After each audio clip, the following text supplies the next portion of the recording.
something else additionally wacky, I'm sure. Pretty close to the eggs, too. Gary, you and Honeycomb were waiting in the truck, and you are... Let me go back to the other map, because I think that's kind of where this encounter's actually taking place. Sort of close to the open air.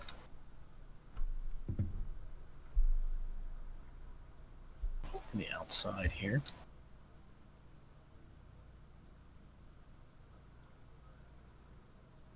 So, Kachina and Dan see the four of these guys get bored of waiting, start up their motorcycles, move a bit forward, and in that moment Dan snaps his fingers and they just run as fast as they can, knowing that they won't be seen, just start running to catch up with motorcycles. And in a car park, it's honestly not too hard running as fast as you can, weaving through these pillars to keep up with them. Gary and Honeycomb, in the positions they're in, can hear the loud engines on these motorcycles. It's, for some reason, they're not being too subtle. You hear them all start up at the same time, and you hear their engines choking. And even before they've arrived, Gary and Honeycomb can hear that the four of them are about to round the corner. You have kind of a free thing you can do ahead of time. You're positioned outside and a little bit in front of the truck when you hear them on their way. You haven't seen them yet, but there's no doubt in your mind the sound of four distinct engines, each of their waveforms stacked one atop the other in your musician's brain. You know that all four of them are headed your way. What might you want to do in advance of their arrival, Honeycomb? Can I line up a shot? You want to line up the perfect shot? Yeah. Around the corner here. I like it. Give me a spirit roll for pointing your gun where a head is about to be. Elevated, about motorcycle height, with trigger ready to pull. I love this. I mean, I have to analyze like where they're going to be when they come around the corner. I like it. Motion's good here, but it is one of your D12s. That said, I do think it's like kind of a perfect move. You can sever if you want to boost, or you can ask Gary for help, though I would wonder what form that would take. This might be all you here. Could I take stress? I could take stress, right? Yeah, you can stress. Boost Stress. this.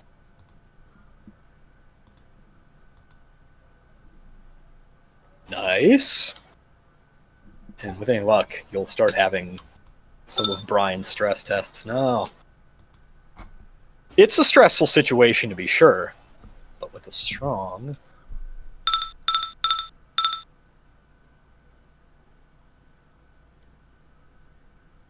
And it was safe as well. Adjust some of these. I'll tell you what happens here. So, Honeycomb has his gun lined up at the corner, and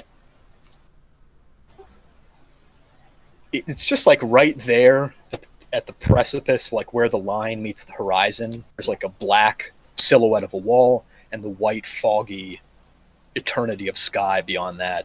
And right at the division, you see this first glint of color, and you pull the trigger once, and then you see another different glint of color, and you pull the trigger a second time. And the first two motorcycles that round the corner just proceed forward. They don't make their turn, they just continue forward till both bikes tip over the edge of the car park and fall the 4 stories down to ground level. And two of these Vories and their motorcycles are dropped with 2 bullets right through the head of each one of these 2 guys. Needless to say, you've successfully caught this crew by surprise. You now see their leader toward the back of the group,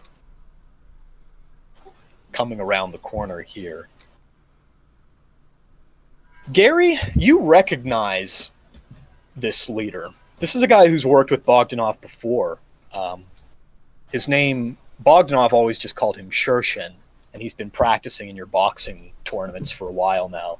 He's one of the best. He's risen to the top of Bogdanov's chain of command as a result. You see that he's in the pack. The baton was yours, Honeycomb. If you're ready, you can pass it back to yourself to do more stuff. Or you can toss it over to Gary to see what he wants to do. Gary sees that the other two have survived their trip around the corner, but you've very cleanly killed half of the pack of worries. If they're in a position where, like, in theory, Gary might be able to do a little bit of truck crunch, I would definitely pass it to him. It's truck crunch, and Gary's shotgun is, I'm to believe, loaded with 4 shells worth of bullets right now. So I have a lot of crunch. well, there's a lot of crunch to be done. And I think you decided that you'd keep your truck in a position where you could move it pretty easily if need be. Tell me what action you're taking first here. Well, whatever it is going to require kinesis. I like it. Does it involve ramming one of the guys in the motorcycle, like trying to ram him off the side of the car park? Yeah. Or is it a shotgun? You want to home run swing and hit that motorcycle straight over the fence. I like this. This is fun. Let's see.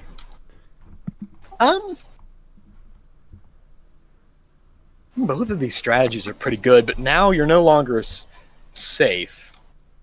You're in a slightly more dangerous position now that they've fully rounded the corner. However, this is a powerful little move here.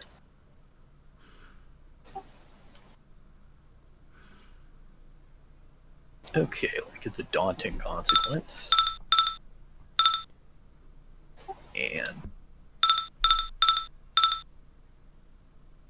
And then the third motorcycle in line, after the gun was able to take out the 2 Vori in the front, the third motorcycle in line starts to slow down. It sees the truck there, but it doesn't have much time before you pivot the truck, use it kind of like a battering ram, so he has to like bounce off the side of the truck. And the third guy up just rebounds, ricochets off the side of your truck, and then skids off the building. For a while, like, he tries to ride his motorcycle on the berm, on this like thin 4-inch wide concrete lane between falling 4 stories and being inside the building, but he tips over and instead falls, and the third of these 4 Vori have taken dive here. After this, the leader is able to just like bail on his motorcycle. He like lets it skid forward on its side and he flops onto the ground. And leaning on his back, he points up his SMG, squeezes the trigger, and just bullets start bouncing everywhere off the front of the truck. Some of them are going through the windshield. It's pretty noisy, even with the like sound of wind around you. You can distinctly hear this gun going off. And the bullets are ricocheting off the walls, off the building, into the truck. As a result, between Gary and Honeycomb, you guys have to take 2 level 1 harms. But you guys can decide who takes both, or you can each take 1 level 1 harm as you're grazed with submachine gun fire. I'm honestly fine with taking both of them. I'm also fine with that. I'm going to, once the, I guess, Uzi clip or whatever he's got, whatever machine gun he's got, once the clip ends, I'm gonna reload my shotgun again and get out of the truck and start making my way over to him. All right, you wait for him to be done firing, and yeah, he does fire an entire clip out. You take 2 level 1 harms as you are grazed with SMG fire. Imagine one of them just goes right through your arm, but it's like a light caliber, and Gary just kind of reels back like a 1/4 of an inch, and then his body pushes forward back again. He's doing that like thing where it's like he's robo-copping straight forward, but he hasn't stopped moving. Cocks the old shotgun. And you march right over to this guy on the ground, Shershin. Which I guess means you want to keep the baton for your next action here. Yeah, coup de grace. You want to blast this guy. Do you have any words for him? You haven't seen his boss yet. Nope. I'm going to give him the blast. All right. It's still going to require a roll, because he's not completely out of the fight yet. But he was down. I like that we're not giving Dave a chance to set the consequences of actions anymore. We're just rolling and Just going with it. I could really, like, after the roll happens, I could be like, well, turns out that was a desperate week. Desperate useless this time. You just roll right up. The last thing he does is he throws the now empty SMG right at your face. This hurts more than the bullets did, and you take 1 additional level 1 harm on the way up to this guy. Which finally gets Gary maxed out on level 1 harms. It's a kind of a rarity for him. Unless, if you like, I'll have a moment here. You can make a stress test to, instead of taking a level 1 harm, which you might prefer. So if you want to, you can take a stress test and then shake off a harm. Okay, you went with the stress test, so you get to shake off a harm. That might actually be a better position for Gary. Want to have at least a little leeway. So when this guy tosses the now empty SMG at your face, Gary turns his head slightly to the side, and the gun misses him and flies out of the car park, and then blasts this guy in the face with a shotgun. It's messy. It's a messy thing. And then reload again for cinematic effect. And get back in the truck and baton pass. Pretty clean. Get rid of these. Here. Give me a sec to set some Let's gauges. go to Kachina. Yeah, what's up? Kachina and Dan were following after this group as they were driving forward. They were always there, ready to take stock of the ambush, to catch anybody that could make a getaway. But it seems like Gary and Honeycomb were able to deal with the threat that arrived. So instead, Kachina, when you're behind the group there, you hear this. Противня. Здравствуйте. Домбека. Шершин. Домбека. The sound of a walkie-talkie going off somewhere not too far away. You could hear the gunfire going down. But somewhere between you and where these guys went is perhaps where Bogdanov wound up.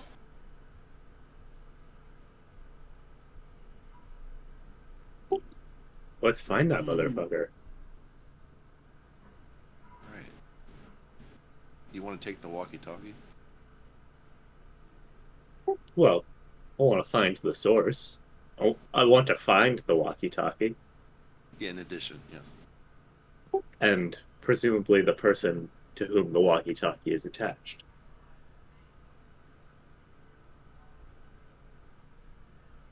What's between me and the shootout? There's not a lot. There's mostly open space. You see another one of those security kiosks here. You see an entrance to a stairwell, but you had your eyes on it the whole time, Dan, and you didn't see anybody go in or come out. And then you see like a service stairwell running up the side of the building, the exterior of the building.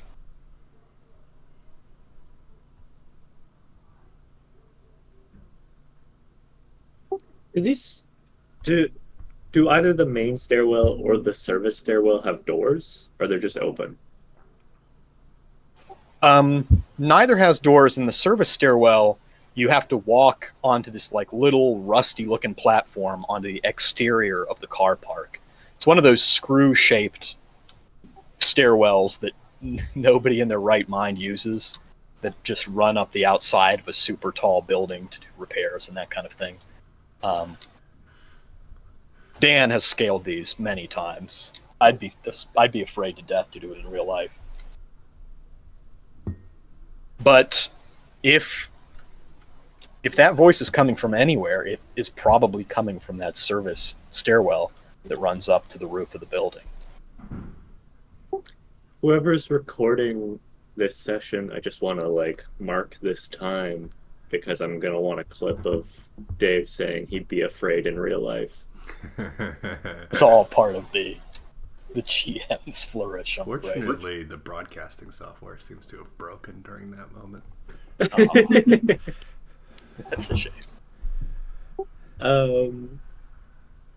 Okay, so 3 options here.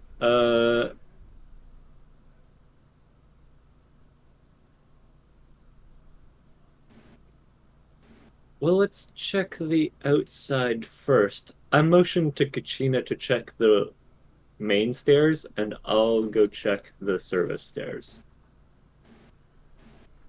All right, so outside to in. What you're thinking? Sorry? Outside to in is what you're thinking? You check the inside, he checks the outside. Yeah. So, Kachina, you rush over there. Let's do that little scene first, because when you do run over there, Kachina, to the inside stairs, run down the length of the building, apparently the arrival of the Vori and the shootout that preceded did not go completely unnoticed. You see a random guy here. He's braced his back against the wall of the stairwell, and so when you pop your head in, you see just like a civilian. He's scared out of his mind. He looks like he's in his 20s. He's got like a backpack, but he's dropped it onto the ground. He's breathing heavily. When he sees you, he almost screams. He about jumps out of his pants. I want to talk him down, because that's exactly what Kachina would do. I tell him everything's okay here. Yeah, basically, where he was heading, because he might want to go to his car, or just take shelter instead of just panicking and staying still. He's kind of panicking because he thought there was like an active shooter. I mean, there was. There still kind of is, if you count Gary. Well, I can tell him I have no guns, if that helps. Yeah. Good. You want to just assuage his concerns. There's nothing to worry about out here. Yeah, or Okay. even if he is concerned, I just want him to calm down, because shouting's no good for anybody, and panicking especially. Yeah. Give me a spirit roll here for quickly calming down a panicking guy. I mean, this is my forte, so let's do it. Yeah. Actually, I have a special kind of a boost here because of your mediation background, but you want to calm him down, tell him stay put. What does the manual tell you to do in this situation? What should these people be doing if there's an active shooter? Should he just hunker down, close the door? It's either that or he walks calmly away. Making me think, because this game is now taking place right after Columbine, so I have to think about that now. Oh yeah, some active shooter fears going around the nation. You want to tell him to just run to the bottom floor and find safety? Yeah. Actually, yeah. That way he can at least use his nervous energy instead of not moving. Yeah. And it's pre-boosted. Roll it up. It's so boosted. How is that even possible? Whatever, that's cool. Yeah, you get a karma out of this. How appropriate. You also prevent some addition of heat here by telling him make his way to the base of the building. He could just. It's not really what the guide would tell you to do. Just run around and panic. It would say just stay put and hide. You're telling him to run because you know running is But actually in the better than case he's hiding. agency, is just I kind of have to have him run. Yeah. So So it's a compromise between what I'm taught and what the agency needs to happen. He picks up his gear and then he goes, my wife is somewhere still here. I don't know if I can go without her. I gotta find her. She's in section B. It's one floor below. Okay. I'm assuming they both have the same vehicle, so I'm just gonna. I suddenly have a side quest that I want to attend to post haste. Yeah, you want to go with him? Yes. Okay. I like this side. I like it, actually. There's panic going on in the building, and Kachina finds one of the stragglers here. Yeah. You attend to this guy. Dan has poked his head out to look up the. Whoa. Dan knows well enough not to poke his head out into an area where it is likely that someone wants to shoot his head. He sticks his arm out first. Okay. That way his arm can be shot off instead. He needs his arm less than he needs his head. You put your arm out of the window here, give it a little wave around. Nothing comes of it. Then the head. Arm, then head, then rest of body. Groin last. So I don't you want to have more kids that I can disappoint. lean your face out of this window and look up this old rusted service stairwell. It spirals up the side of the building. It doesn't look exactly like this, but this is the closest image I had in my library of images here. But you look up the extent of the building, and more than seeing him with your own eyes, you can see the effect he's having on the stairs scrambling up. The stairs are shaking.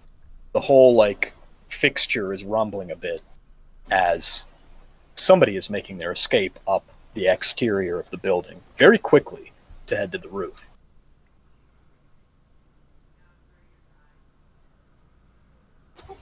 Well, what's out there?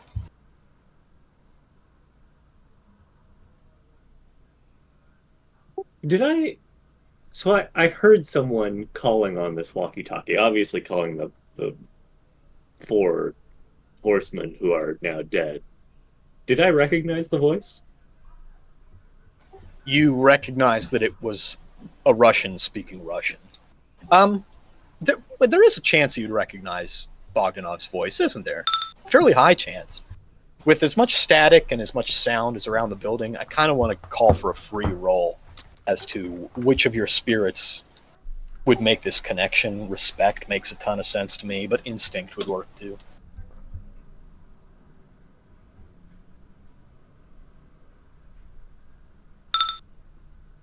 I like respect because it means that you dealt with him enough that he developed an impression. You developed impressions in one another's minds here.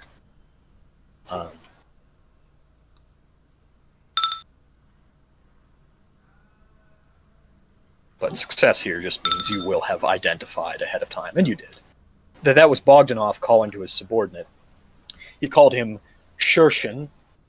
Shershin, you know, is the name of some Russian military equipment from your military background. It specifically means the Hornet. So I guess that was the guy's nickname. Because he didn't pick up, he was in some kind of a problem. Let me make this guy dead, because he's the deadest of them all. His face got exploded. He's not just dead. He can't be summoned from graveyard. He's removed from the game. He's exiled. Oh, no. There we go. All right, Dan. You know that it's Bogdanov scrambling up those stairs toward the roof. It's Bogdanov making his escape. Chen, I need you to go back, get Gary and Honeycomb and the truck, and reinforce me on the roof. Go now, quick. Okay. Chen is going to rush off to locate Gary and Honeycomb. Look at him go. What a pro. Use some of that Chenergy.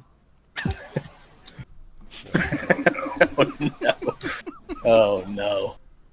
I think you just lost respect. Respect is severed. No, no.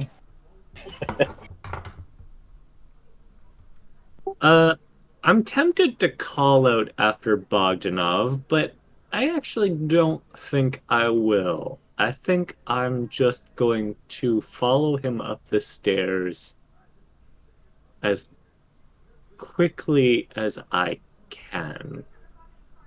And I think that I'm going to. There's something to be said for shadow here, but I think I want to awaken balance here to quickly and quietly get myself up these stairs without alerting Bogdanov that he has a tail. Okay. I like this. I like this. It's kind of, you're going up a spiral staircase and you have just muscle memory. Sort of just do loops over and over. You hit as few steps as possible. This might actually be better than you realize as a choice, because there was going to be a very high risk. Now the risk is reduced significantly. This was going to be daunting standard. But for the grace of balance here. And I'll tell you why. The risk was reduced just by choosing the right spirit here. Because it's not that Bogdanov doesn't know you're up after him yet. He's fully anticipated that somebody might have seen him going up here. He might have not been as quiet as he could. He was laying, I guess, an impromptu trap. Because on your way up, you notice that some of the stairs were intentionally broken out in the path. And in places where you'd be moving too fast to notice. If you'd gone just at like full tilt, you could have slipped through the stairs and fallen down a couple floors. Really caught yourself pretty hard. But because you used balance, you only take one level 1 harm as you have to stop and your leg juts through. You get a big scrape up your leg, but your body does not go tumbling down the side of the car park here. And for that, to that end, you also don't completely lose him above you. You go out, you go up one full flight of stairs to a higher level. He's like 2.5 above you. He's close to the roof. But now you can look up and kind of see him. You can see the shadow of him against the wall. And he slows down a bit in this moment. And he goes, "Is that you then, Cunningham? Can you hear me up here? Old friend, where is Chapter House? Where are your allies?"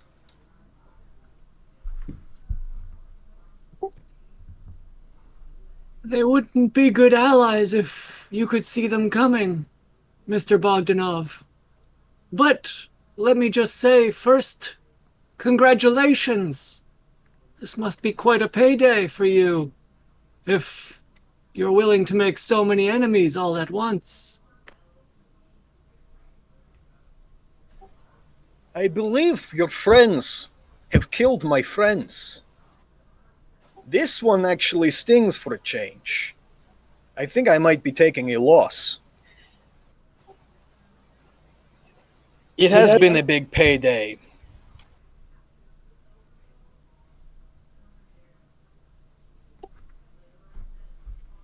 Well, that's good for you. I want to say that there's still an opportunity for you to recoup your losses here. You can maybe have your cake and eat it too if you play your cards right. It's an American expression. It means to win both ways. Ah, yes. To have one spoon and the borscht for which to eat. Maybe you can make it out of here with your skin intact. Maybe you tell me who is paying you. And maybe the situation is such that we can convince them that you didn't fail here today, as it seems like you may have. You could get away, and so could I, and you could still make your big payday. But first, you have to tell me something that I don't know. Who is paying you for this? You shout up the length of the building. Mr. Bogdanov is still kind of reversing, but more slowly up the spiral, and he's met with the edge of the roof. And I imagine just to be able to talk to him, you've kept pursuing up the side of the building, right? Yeah, I'll match his pace. Okay. Because it is a sort of shouting conversation. And he says, "Of course." It's at this point that I want Gary to know something. Gary's not here. But Gary, the guy you just killed had a walkie-talkie on him. And you heard somebody talk through it. Did you, on your way back into the truck, did you want to collect that walkie-talkie? Yeah. Okay. Then you have the walkie-talkie in your possession, and maybe Honeycomb is nearby? I would imagine Honeycomb's still nearby. So Bogdanov, unbeknownst to Dan, has keyed up the walkie-talkie. Gary can hear what's being said, and Honeycomb can hear what's being said in this following conversation. And Bogdanov shouts down, "You know who's paying me. It's your boys at the chapter house. For some time. They... or rather, he... had a long list of people he needed dead. You're on it, Mr. Cunningham. But your time has not come yet, according to him. He said I shouldn't waste my bullets on you. Said it would ruin his plan. But, I don't know. I think I'll try." And some bullets come raining down in your direction. They go ricocheting off the platform. It's like he doesn't give a shit. But he just takes a few wild shots at you, no chance of hitting you, before he tucks onto the roof. All right. So he's not on the stairs anymore. I'm not interested in talking to Bogdanov anymore. I'd like to try to shoot him if I can. So you want to shoot up from where you are at him, or do you want to finish your ascent here? I think I'd like to finish my ascent. But how do I want to do this? Do I hear anything? I'm trying to hear. I'm out of the parking garage now. I'm sort of on the facade. Do I hear like a helicopter or You anything? hear anything coming for him? You do not. But also, a helicopter you would hear, but it's still pretty noisy out here. So if there is some other kind of escape plan he has, you wouldn't necessarily hear it yet. But there's probably enough space on the roof for there to be a helicopter if he has one parked already.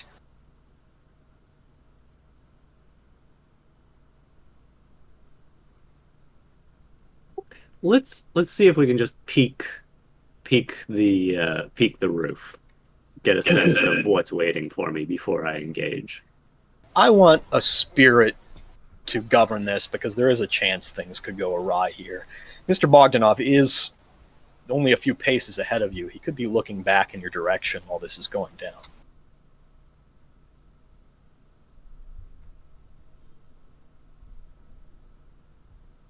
You know what? Actually, maybe because I've severed shadows, I'm not inclined to play it safe here. It's a time for respect to saunter up onto the roof as obviously as possible. He's gonna Simon Belmont up the stairs. I think it's time for instinct. I think it's time to go in guns blazing Okay. and see what we can make happen. Try to shoot at the first thing you see here. I like it.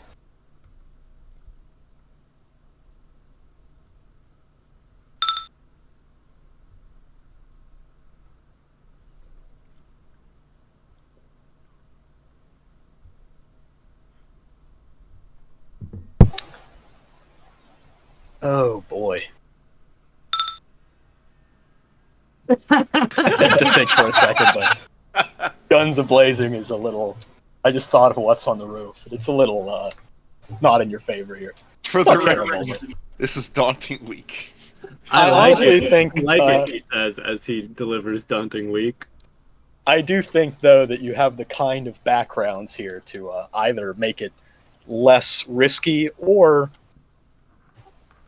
Actually, I think it just has to be less risky. I don't think you get to bump it up to standard here.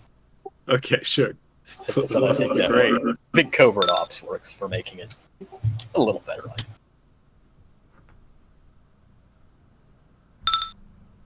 Jesus, wow. Oh my god. Is Dan about to die? Is Dan gonna die? I got some harms. I got some harms I can fill up here. Alright, well, the first thing that happens when you make it onto the roof is the random errant fire that he was launching you Your before. parasympathetic nervous system just gets destroyed. One of them snags your leg, and you take a level 1 harm. Some blood flies out the back, but this like cold, crisp air kind of numbs it. You have to look to know that you've been hit. You don't really feel it as you take onto the roof here. And Bogdanov is standing some 30 feet away, but there's not as much sound between you now. You and Bogdanov could communicate to one another. There's a few cars parked on the roof, but there's a row of motorcycles. And as you expected, there is a whirly-bird parked up here, but it's not very big. It's a pretty, like, I don't know models of helicopter that well, but it's like a 5-prop little helicopter with seating for 2. There is a pilot there, you can see, even at this distance, and Bogdanov, still with the walkie-talkie keyed down for the benefit of Gary and Honeycomb, shouts out, "Dan, I can let you live for now. I could make you die. It does not matter to me. I think I am done working for this little boss of yours. You should let me go. I should let you go. I extend you this offer as a person who once called you friend. It will be the dumbest business move of my career, but I'm letting you live if you want to live."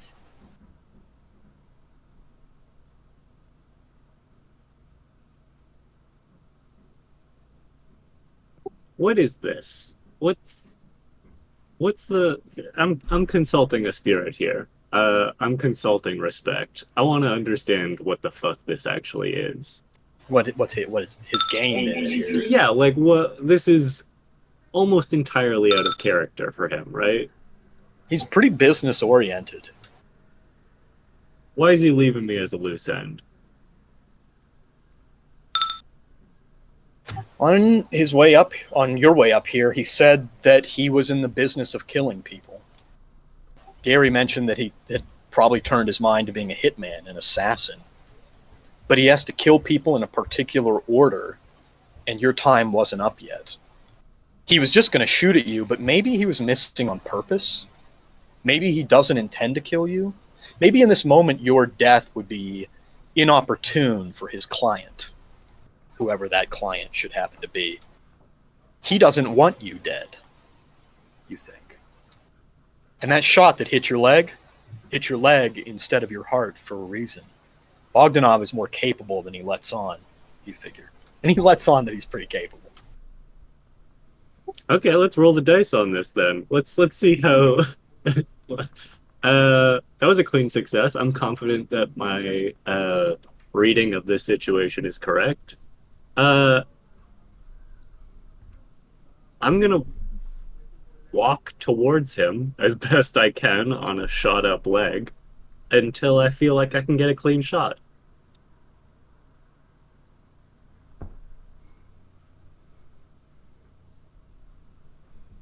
As you start to walk toward him, Mr. Bogdanov says, I will not hesitate to bring you as close as possible to the grave if you do not back down. I'm a man who values his own life, Mr. Cunningham. Aren't there some answers you would like to know before I make my exodus here? Isn't there anything you would like to live for?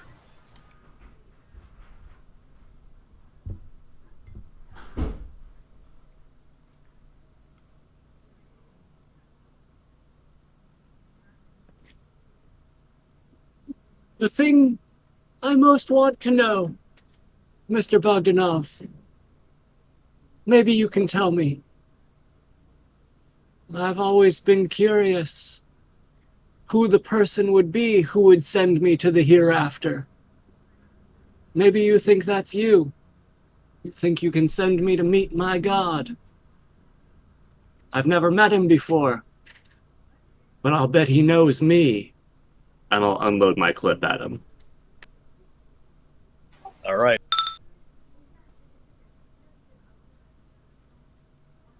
He's got his gun in hand. You're pointing your barrels at one another. And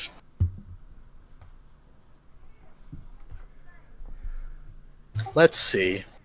It's where I have to do something.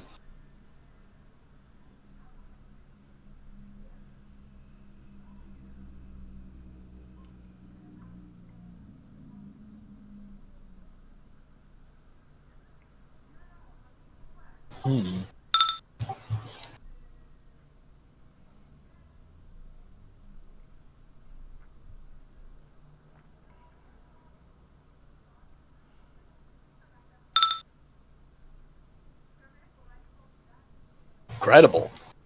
Incredible. Dan is moving toward Mr. Bogdanov, and maybe it's because Bogdanov doesn't expect it. Maybe it's something akin to divine intervention here. As you fire from Mousseau's P7, and Bogdanov fires back. He's still reversing, but he starts shooting his gun back at you. And he lets out like a grunt, like he's angry. There's like a shouting rising in the air. You thought he wasn't willing to kill you, but after the first 2 bullets move toward him, he changes his mind and starts trying to shoot back. By then, it's too late. And you can either fully disarm Mr. Bogdanov here so that he is incapable of returning fire. But he might still be able to make a getaway or do something after that. Or you can just kill him outright. I bring this up because if you don't kill him outright, you create this kind of moment of opportunity. There's maybe some information you can get out of Bogdanov while he's injured and disarmed. And I leave the choice up to you. So we want to leave him injured, disarmed, and maybe in line for questioning, or shoot him down before he has a chance to make any kind of getaway or anything changes up here. I'd like to kill him. Okay. As you move in toward Bogdanov, he goes pulling the trigger, and you fire a couple shots, but the first few shots like impact his chest, and then the third shot probably went through his heart as he goes flailing backward. And Bogdanov was in the process of retreating toward the whirlybird, and when he falls down on the ground, starts bleeding out here, the copter starts up. You can see the wind rushing around it, and this thing is going to leave. The conditions are not right to be flying a helicopter. It's going to leave in the foggiest of weather here. But the helicopter starts to lift up even as his body has barely hit the ground at this point. It's like the helicopter was primed to leave without him even.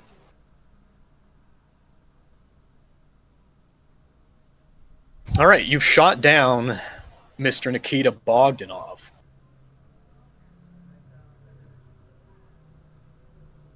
When's the cavalry getting here?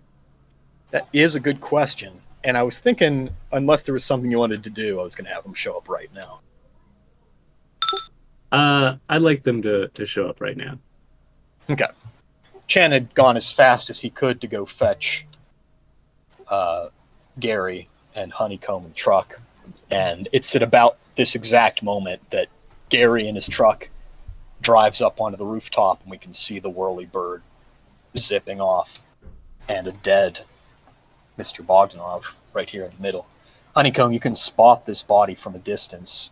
There's a pretty big mess that's been made up here on the roof. There has been a shootout.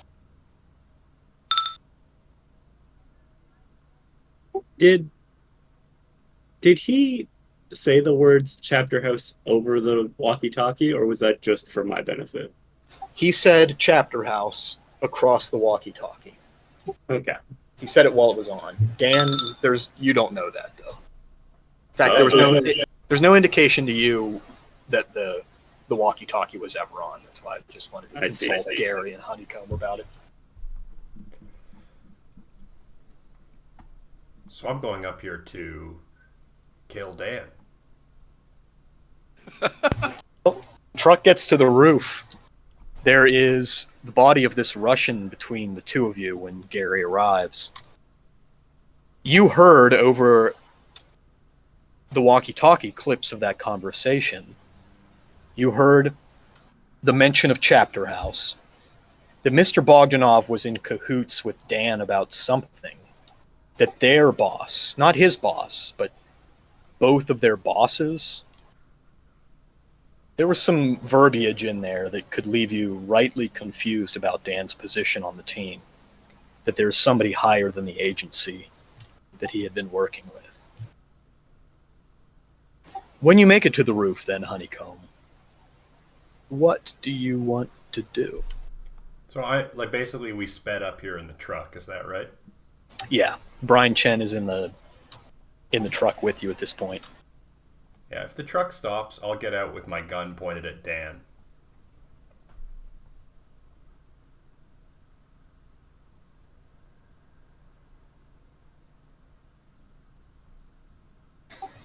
You exit the truck, move out onto the rooftop. Brian Chen is waiting behind.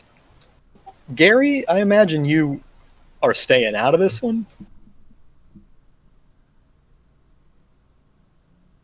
I think so.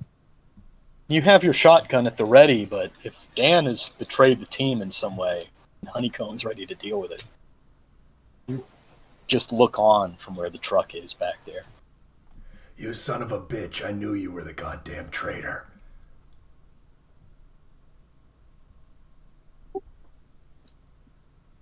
I just killed the man who was trying to kill you. I'm not sure what your issue is. What is Chapter House, Dan? What is what? Chapter House, cut the bullshit. He says the word again, and you look down. You see the walkie-talkie now with Mr. Bogdanov's body.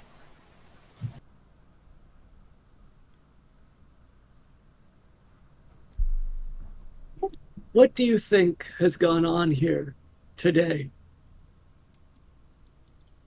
We had a rat cornered. Someone who was a survivor, whose fight or flight had kicked in, who was willing to do anything to get out of that situation we put him in. I don't know what the fuck Chapter House is. I don't know why you would listen to a dead man who tried to kill you over the man who just solved your problem. Now, you better fucking shoot me or get me to a goddamn hospital. Can I be closing distance between him this whole conversation? Yeah, gun drawn. The body is kind of an equal distance between the two of you, and now you're just passing Bogdanov's body on your march toward Dan. Yeah, so I'm going to take a glance over at Bogdanov's body, make sure he's dead. Give it a kick. He is dead. This guy was full of plenty of answers. And although you've been kind of cavalier with shooting a lot of people, you've always gotten all the answers first, whether your team believes it or not. If they had anything more to say, even for a moment, you wouldn't pull the trigger. No one was in danger up here. From what you heard on the walkie-talkie, Dan wasn't even in that much danger. Dan could have kept that going on long enough to get some information. It's what the agency would have wanted. At the very least, he went fully against what the agency protocol would have been by killing this guy who was chock full of very important secrets and knew exactly how to find you. Hold on, this is a heavy fucking read because Dan is shot, and regardless of the intention here, Honeycomb can't tell if Dan intended to kill him or just wound him. I also can't. I mean, I like the narrativizing here, Dave, but I don't think I can say, oh, Dan wasn't in any danger when he's got, blood shooting out of his leg. Yeah. I'm just I'm the devil over the shoulder. Dan was in some amount of danger. I guess the balance here is how much danger was Dan in, compared to the danger you've been put in before, compared to the danger you've seen him in before. Dan's often one who likes to get answers himself. He was chatting down a fake grant right up to the bitter end. So... my goal here, I'm not going to kill Dan. I want to restrain him. If I could, tie up his hands behind his back through, I don't know how resistant he's going to be to that, but I will be violent if I need to.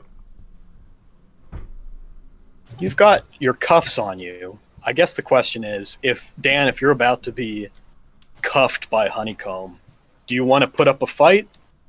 Is this something that we're going to have to roll for, or do you submit to Honeycomb locking you up?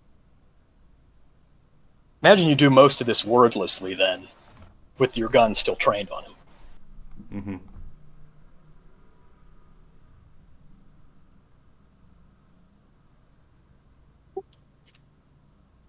Nuh-uh. You shoot me, or you take me to a hospital. Those are your two options here, Honeycomb.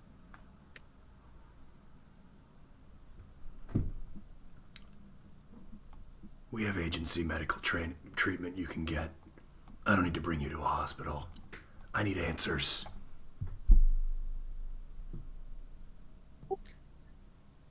I'm going to tell you everything I can. I've always been straight with you. Bullshit.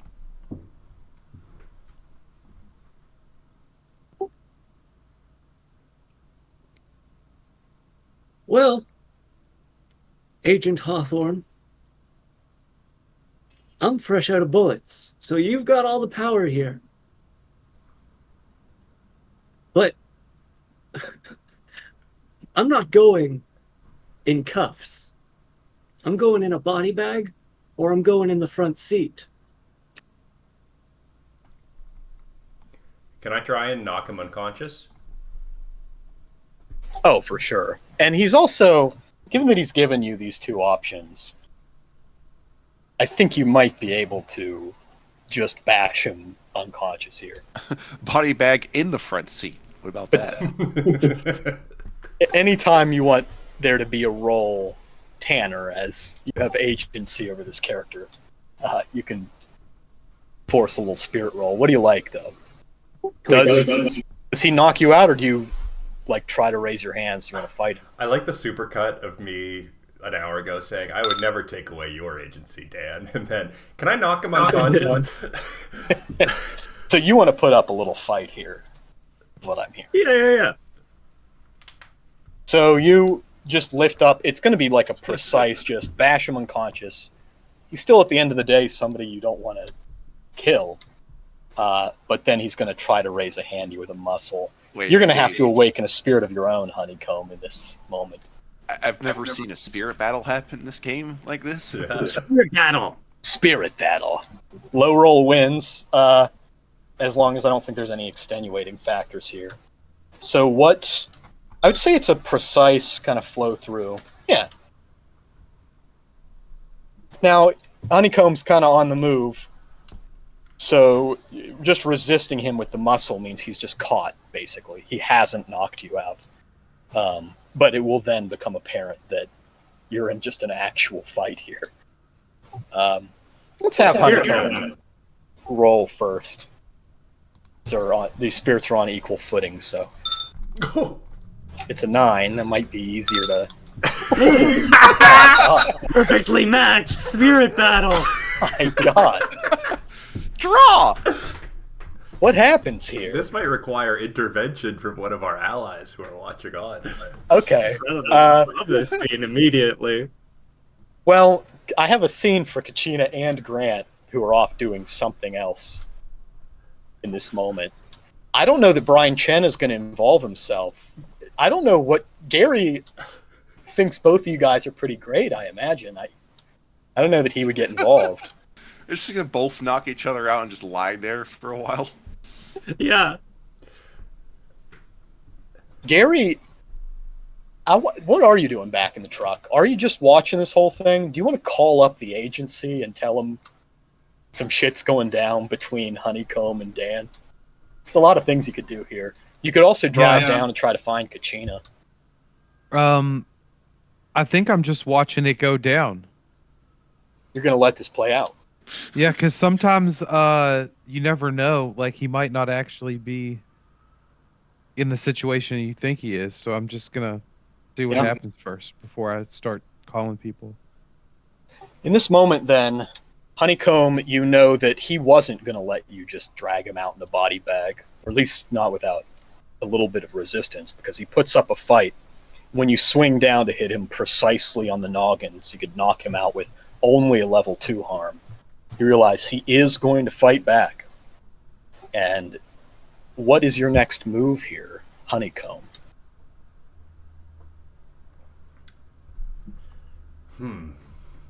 You could demand more. You could demand what is Chapter House. You keep shouting him down. But I think the violence has come to a head. Yeah, I think if I'm like grappling with him, I think I will be asking him, what is Chapter House? What is Chapter House?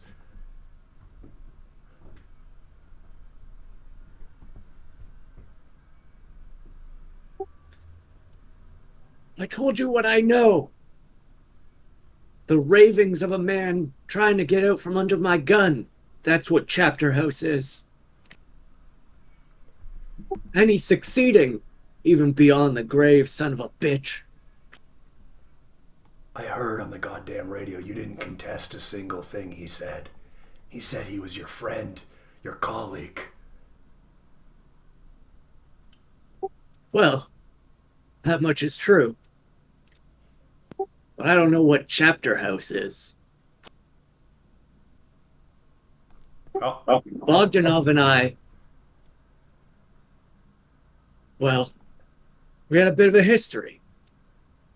I met him in North Africa, in Marrakesh. He was agency adjacent. He was a contractor. It's probably how he knew how to find us here.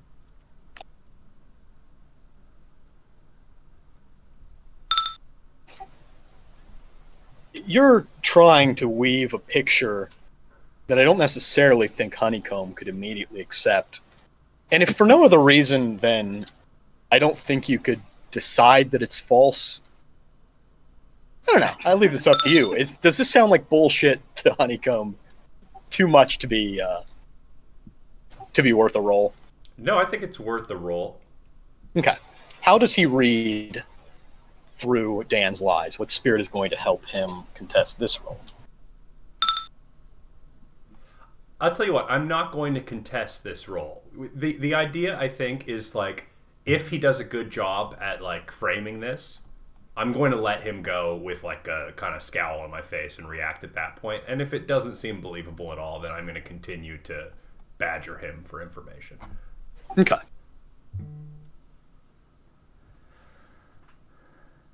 In that case, I think that counts as a risky standard. Does he anti-boost you? Oh. There's enough details to what he said. And the stress of the situation probably would have had him shaken more if any of this was completely unfounded. There's still some lingering questions about Chapter House, but maybe he did meet this guy in North Africa. Maybe what he's saying right now has some merit to it. I'm going to have a pissed off look on my face and say, God damn it, Cunningham. You never mentioned that before? When we're being ambushed by Bogdanov, you never mentioned that shit? God fucking damn it.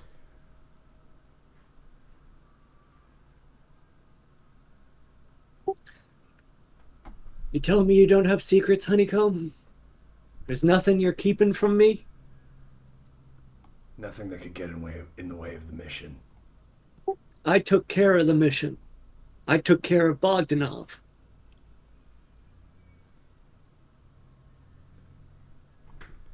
You're either working against us and doing a great job, or you're working with us and doing a piss poor job. Well, I guess I'm happy you don't write my year-end reviews then. You'll be lucky if you make it to the year end.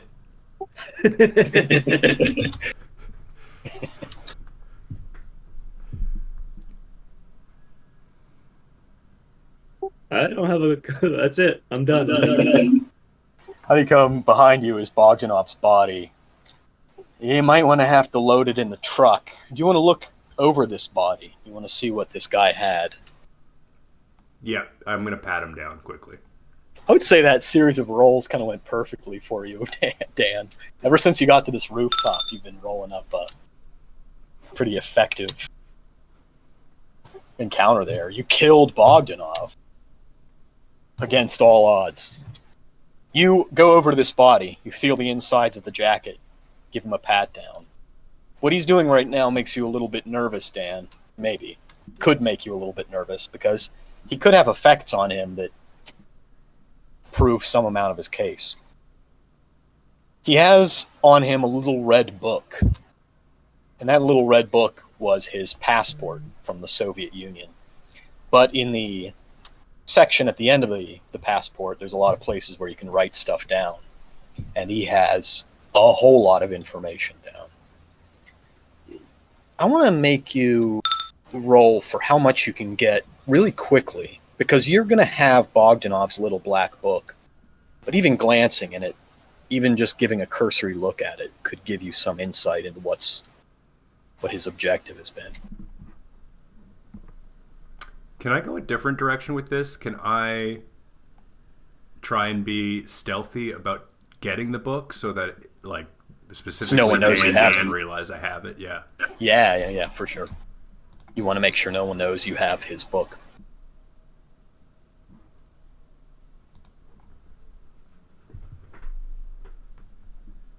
Dan's pretty messed up. He's at kind of a distance. And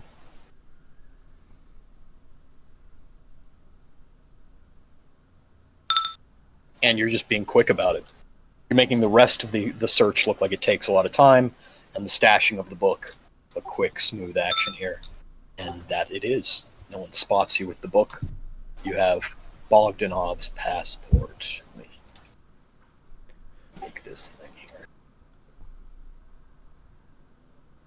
He traveled light. Gary helped me bring his body into the bed of the truck.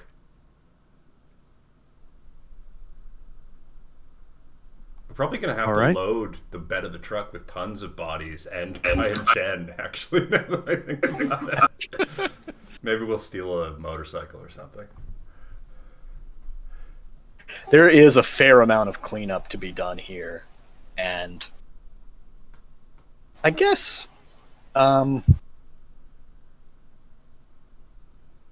want to have one overarching role for this cleanup process, because the details of a cleanup are not that interesting. But I mean, the strategy of it might be, since Dan is insisting on going to the hospital, we might want to send the truck ahead to the hospital and then have a couple people behind to like clean up what we can. I don't know.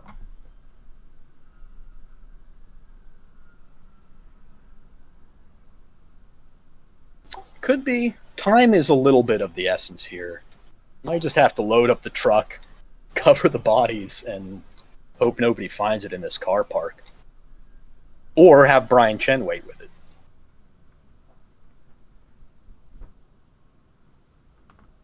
Yeah, maybe Chen stays behind with a big bundle of bodies. Wouldn't be the first time. Is that true? I'm just trying to look cool.